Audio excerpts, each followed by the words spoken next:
آپ فرماتے ہیں کسی مزار پہ جاؤ تو اتنا نہیں جھکنا جتنا بندہ رکوع میں جاتے ہوئے جھکتا ہے. آپ کھڑے رہیں، فاتحہ شریف پڑھیں. اس زمانے کے اندر کچھ لوگ ایسے تھے کہ جو مزارات کو سجدہ کرنے لگ گئے تھے، تو اعلیٰ حضرت فرمانے لگے کہ مزار کو تعظیمی سجدہ کرنا حرام ہے، اور کسی نے خدا سمجھ کے کیا تو مشرک ہو گیا، اور طواف کرنا بھی قبر کا حرام ہے. ایک اور مسئلہ بھی بیان کر دوں، میرے پیچھے لڑائی تو نہیں ہوگی آپ کے گاؤں میں؟ تو جی ہاں نہ نیوں کر دے، لڑے ہو انو اللہ خوش رکھے.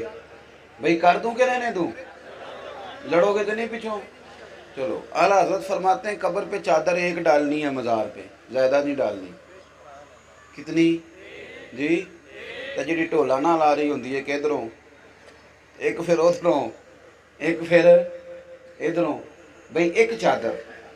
اعلیٰ حضرت فرماتے ہیں ایک چادر جائز ہے، ہاں پرانی ہو گئی، کہیں چلی گئی، پھٹ گئی، کچھ ہو گیا تو پھر دوسری چادر ڈالنی جائز ہے.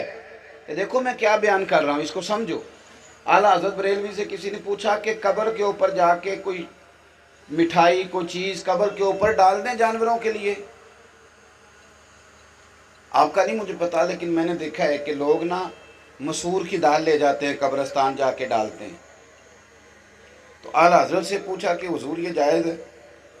آپ فرمانے لگے یہاں ڈالنے کا مقصد ہی کوئی نہیں، یہ کوئی رسم ہے. حضور پھر کیا کریں؟ فرمانے لگے یہی مسور کی دال لے جا کے یا جو چیز تم نے یہاں ڈالنی ہے وہ کسی غریب کو دو، وہ کھائے گا تو اللہ مرنے والے کو ثواب عطا کرے گا. تو وہ جو لوگوں میں قباحتیں پیدا ہو رہی تھی، مزار کو سجدہ نہیں کرنا، چادر ایک ڈالنی ہے، فرماتے ہیں 4 ہاتھ قبر سے دور کھڑے رہ کے فاتحہ پڑھنی، 4 ہاتھ دور، اور اللہ کی ذات کے بارے میں وہ لفظ بولنے ہیں جو اس کے شایان شان ہو. یہ اعلیٰ حضرت کی تعلیم ہے. اللہ، کچھ لوگ کہتے ہیں اللہ میاں کہتے ہیں نا، اللہ تے میاں بندے نو بھی آپ چھڑ دے. اعلیٰ حضرت فاضل بریلوی سے پوچھا کہ اللہ کو میاں کہہ لیں؟ تو فرمانے لگے میاں کے 3 معنی، 2 معنی ٹھیک نہیں، ایک معنی ٹھیک ہے.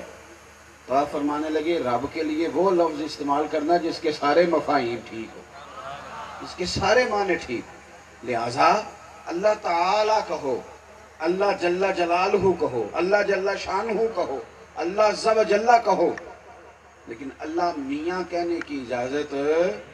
اور میری باتوں کی سمجھ آ رہی ہے آپ کو؟ میں بڑی آسان کر کے باتیں کر رہا ہوں، آپ سمجھیں. تو ہم لوگوں نے یہ کرنا ہے کہ ہم نے یہ چیزیں سیکھنی ہے. اللہ میاں کہنے کیا ضرورت ہے؟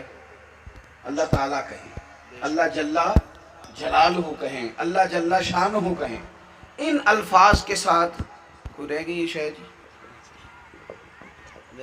اللہ آپ کو خوش رکھے. اب یہ بھی ساری رسمیں ہیں، وہ پہلے شادیوں پہ رسمیں ہوتی تھیں، اب میں دوستوں سے اکثر کہتا ہوں کہ محفلوں میں بھی ہوتی. یہ تو پیار سے کر رہے ہیں، امید ہے نیت تبلیغ دین کی ہوگی، اللہ تعالیٰ جزائے خیر عطا فرمائے. لیکن میرا موقف یہ ہے کہ ویڈیو فرض تو نہیں نا دین میں. اب میں اعلیٰ حضرت کی بات کر رہا ہوں، میں ویڈیو بنوا رہا ہوں، میری ویڈیو آتی رہتی ہے، لیکن اعلیٰ حضرت فاضل بریلوی تصویر کی حرمت کے قائل ہیں. باتیں سچی کرنی چاہیے نا، صحیح کرنی چاہیے نا باتیں. اعلیٰ حضرت بریلوی سے کسی نے کہا کہ بزرگوں کی تصویریں بطور تبرک کے رکھ لیں گھر میں. میری بات پہ توجہ ہے آپ حضرات کی؟ اب دیکھیں نا، فکر رضا بیان کرنی ہے تو صحیح کر کے کرنی ہے نا جی. بزرگوں کی تصویریں رکھ لیں گھر میں، اللہ خیر کرے. اب لوگوں نے پیر صاحب کی فوٹو لگائی ہوتی ہے سین میں اور تبرک سمجھتے ہیں اس کو. حضور تصویر رکھ لیں تو اعلیٰ حضرت فرماتے ہیں کہ حضرت اسماعیل اور ابراہیم کی کچھ خیالی تصویریں خانہ کعبہ کے اندر بنائی گئی تھیں ہاتھ کے ساتھ، اور لوگ اس کو تبرک سمجھتے تھے، حالانکہ وہ اصل تصویریں نہیں تھیں. لیکن فتح مکہ کے موقع پر میرے نبی نے انہیں بھی مٹانے کا حکم دے دیا تھا. تو ضرورت کے لیے چلیں. کچھ لوگوں نے قول کیا اس کے جائز ہونے کا، اب حالات اس طرح کے ہیں کہ ماحول اور ہو گیا ہے، لیکن بزرگ کی فوٹو بطور تبرک لگانا